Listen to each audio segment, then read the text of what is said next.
How you guys doing today? My name is Dave Ellis, for those of you who don't already know who I am. And today I want to show you guys how I make my seafood gumbo. It's going to be a little bit different than what most people are familiar with, especially if you're from Georgia, Louisiana, or somewhere else that gumbo is really a staple and somewhere that is famous for. But I'm gonna take that traditional background for gumbo and I'm gonna add my Caribbean flair to it. I'm gonna be utilizing a couple different spices and a few different ingredients than what most people are familiar with seeing.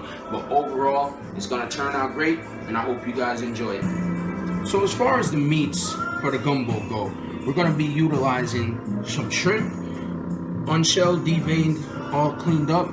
We're gonna be using 2 whole fish. I'll show you how we get that stuff ready. Right now they're already scaled and gutted, cleaned. It's all cleaned up and stuff. We also have some crawfish tails, and unfortunately we couldn't get any andouille sausage, so we're gonna be using this kielbasa.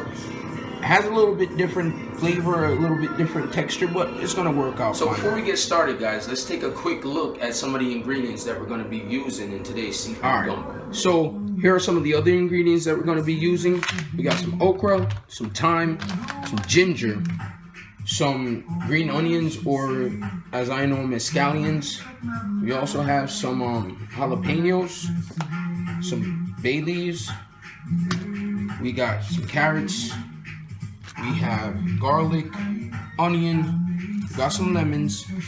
We also have some habanero sauce, and we have some pico de gallo. Alright, for those of you who don't know what pico de gallo is, it's just chopped up tomatoes, onions, cilantro, green peppers, and it makes life a little bit easier. It is fresh and it does go bad, but of course, as always, if you have access to 100% fresh vegetables to use when you're cooking, I would suggest that.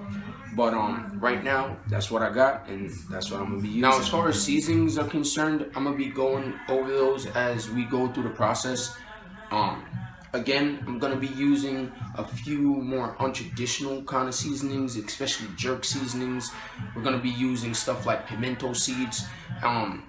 Those aren't generally things that people are familiar with, but they have great flavor and they just make the dish completely different and just immensely delicious. So first things first, we're gonna have to tackle this fish. What we're gonna do, we're gonna fillet the fish, and all the bones, the head, the tail, whatever's left, we're gonna add some water to that and some of the other vegetables and seasonings, and we're gonna start making a seafood stock that we're gonna use as the main liquid in our gumbo later on. Okay, we finished filleting the meat from the bone.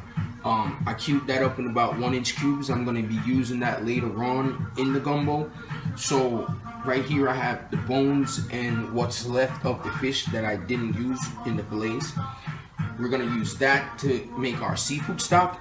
Now, in addition to the fish, we're gonna have half of a lemon, some green onions, about 4 cloves of garlic, basil leaf, carrots, we have thyme, 2 small pieces of ginger. And for seasoning wise, we're gonna add about a tablespoon of pimento seeds, tablespoon of adobo, tablespoon of Jamaican all-purpose seasoning, a tablespoon of chicken bouillon, tablespoon of sazon, 2 tablespoons of oregano, and about 2.5 tablespoons of granulated garlic. Okay, so we have the fish going on in our boiling water. We're gonna add that half lemon.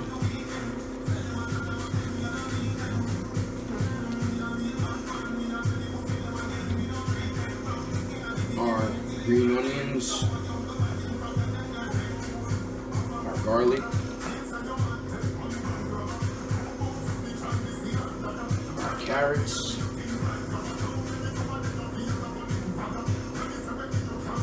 our thyme, ginger, bay leaf. Then we're gonna add all our powdered seasonings.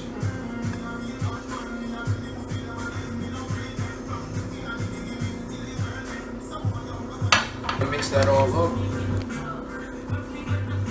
And when that's done, it's gonna be a beautiful, beautiful seafood stock. And you can see the fish is already starting to cook.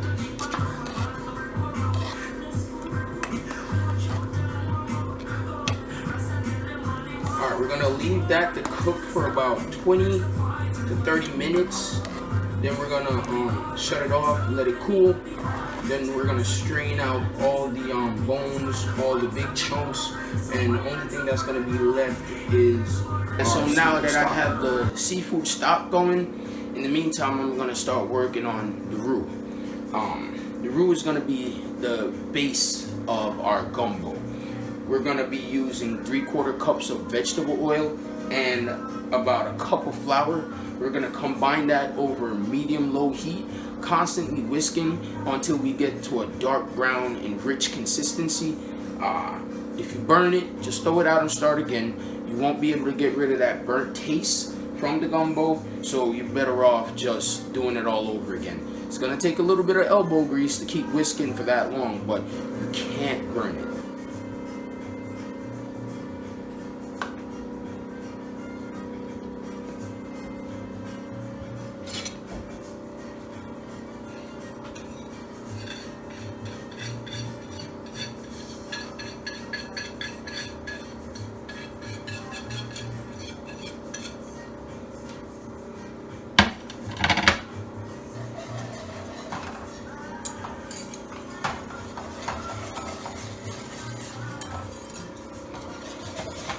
Like I said, we're gonna work the flour into the vegetable oil, and we're gonna constantly keep whisking it, making sure it's not sticking or burning to anywhere. And we're gonna go until we get to that dark brown, that rich consistency. And don't forget, keep mixing it. We do not want this thing to burn.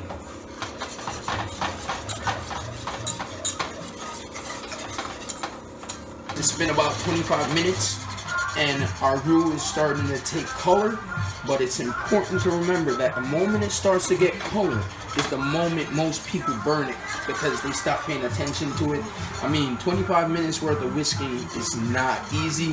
You get tired, but stick it out and keep on going. We're still gonna go darker than that color. We're looking for a dark, rich maroon. A couple shades darker than it is right now. But like I said, keep on whisking. Now is the time when most people will burn their roux. And I mean, after 25 minutes, I'm pretty sure you don't want to have to start all over from scratch again. So just be patient with it, guys. Alright guys, it's been about 35 minutes. And you can see the dark, rich texture and the color that I was talking about. Now that we're done, I went ahead and I killed the heat on this, but I'm still going to keep mixing it for about 5 minutes or so, because the pot is still hot and it can still burn even though I turned the stove off. So just keep on mixing it again for about 5 minutes or so, and then we'll take it from there. Alright guys, so right now over medium-high heat, we're going to heat up some oil and we're going to render down this bacon right here. No, I didn't mention the bacon earlier, but that's what we're gonna do. I chopped up the bacon and I also chopped up my sausage.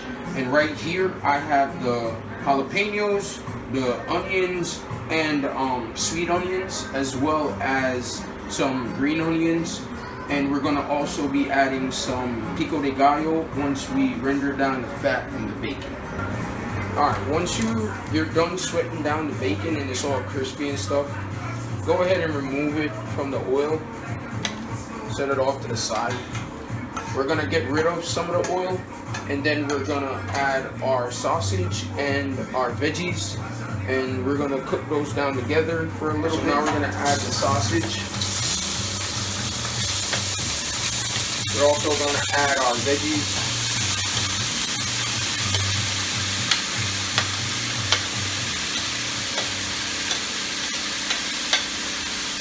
And we're gonna cook that down till all the veggies caramelize and soft. To this, we're also gonna add about 4 tablespoons of pico de gallo. As I said before, it has the tomatoes, the onions, the cilantro, and garlic inside of it.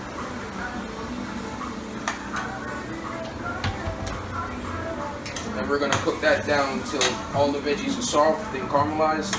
Then we're gonna add that to. So by this time, your roux should kind of have the consistency of melted chocolate. Now what we're gonna do is we're gonna take the veggies and the sausage that's been cooking down for about 5 minutes now. It's nice and soft, everything is together, and we're gonna add that to the roux. Over medium heat, you're gonna add all the veggies and the sausages to the roux.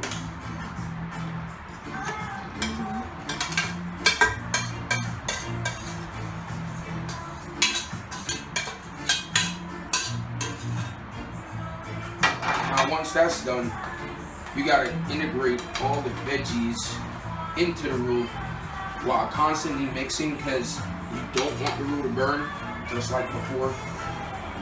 Mix it for about 5 or so minutes until everything is real nice. And right now we have the seafood broth, or the seafood stock. What we did was we strained out all the bones and all the vegetables and everything else that we put in it earlier, and right now we just have it coming up to a boil.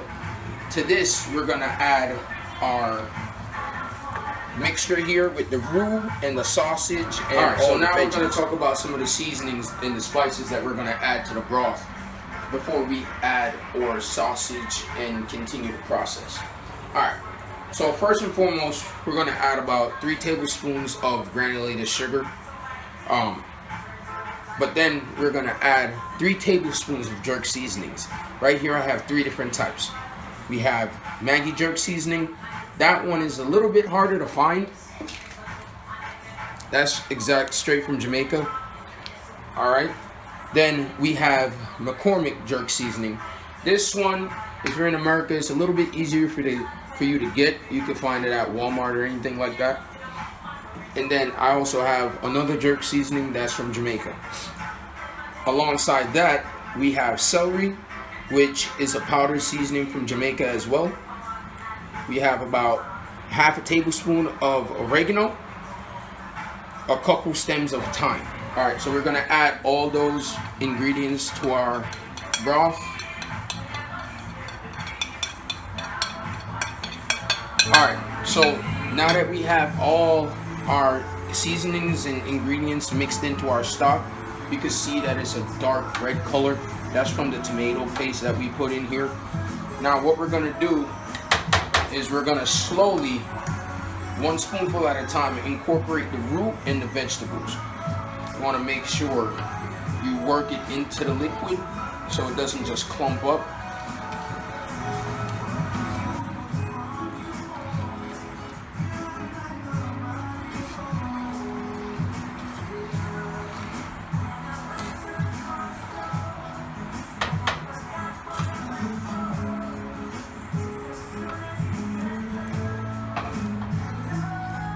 Make sure you incorporate the roux into the broth really well. Make sure there's no major clumps or anything like that. Now we're gonna let it simmer over medium-high heat for about 40 to 45 minutes. Then when we're done, we're gonna come back and we're gonna add our bacon bits. We're gonna add the rest of our seafood, and then we're gonna taste it at that point to make sure we have enough seasonings. And we're gonna finish cooking it down. Okay, so now while we're waiting about 45 minutes, like I said before, for all of that to come together, in the meantime, we could go ahead and start cooking our rice. Right there I have about 3 cups of rice, 6 cups of water, a half a tablespoon of salt, and a little piece of butter. And in this saucepan, we're gonna start prepping our okra. So I have about just under a pound of okra. It is frozen, but if you have fresh okra, feel free to use that instead. Now to the okra, we're gonna add just a splash of distilled white vinegar. Not too much. We're gonna let that simmer down with the vinegar over a medium heat for about 5 or 10 minutes. Then we're gonna add the okra into the gumbo. Alright, so after about 5 or 10 minutes with the okra cooking down, just go ahead and add that to the gumbo.